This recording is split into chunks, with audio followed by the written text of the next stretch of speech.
ઓમ શાંતિ મિત્રો, આજે આપણે સાબુદાણાના વડા બનાવવાના છે। પરમાત્માની યાદમાં આપણે સાબુદાણાના વડા બનાવશું। તો એમાં હું લીલા મરચાં 4-5 લીધા હતા, એટલા હું રાખું છું।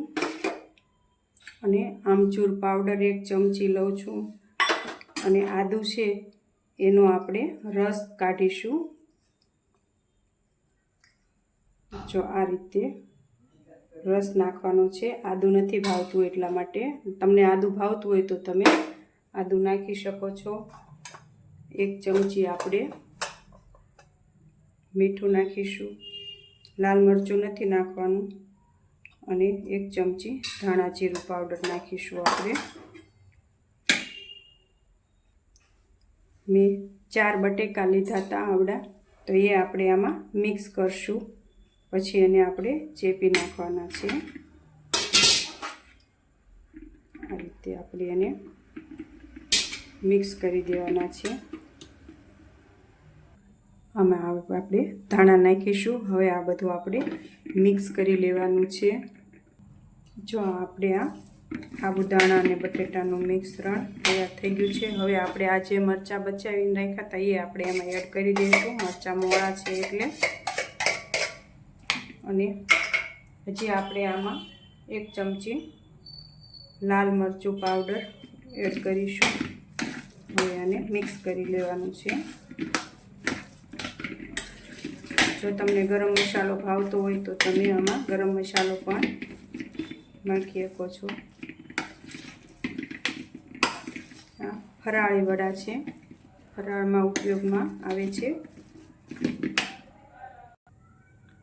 જો આ આપણે બેટર તૈયાર છે। હવે આપણે આને ગોળી વાળી લેશું એવી રીતે।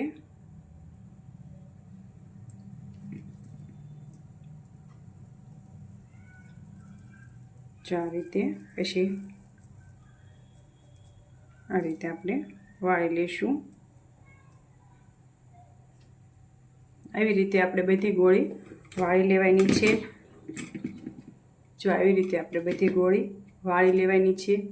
અને એને આપણે લોટમાં બોળવાની છે। આવી રીતે આપણે આ મેં રાજગરાનો ફરાળી લોટ લીધો છે।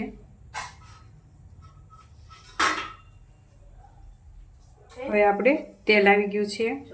હવે આ રીતે આપણે મેં વડા કરી રાખ્યા છે। હવે આ લોટમાં બોળી આપણે તળી લઈશું। આ રીતે આપણે તળી લેવાના છે।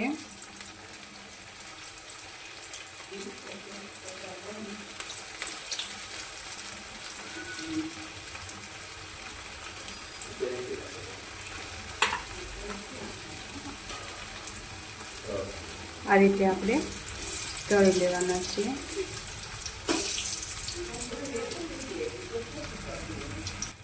જો આ આપણા વડા તૈયાર થઈ ગયા છે તળાઈને।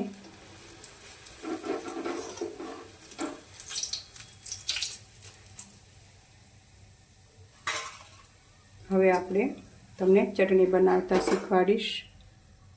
ચાલો, આ આપણે વડા અને ચટણી તૈયાર થઈ ગયું છે। જો આ આપણા સાબુદાણા વડા તૈયાર છે। ઓમ શાંતિ।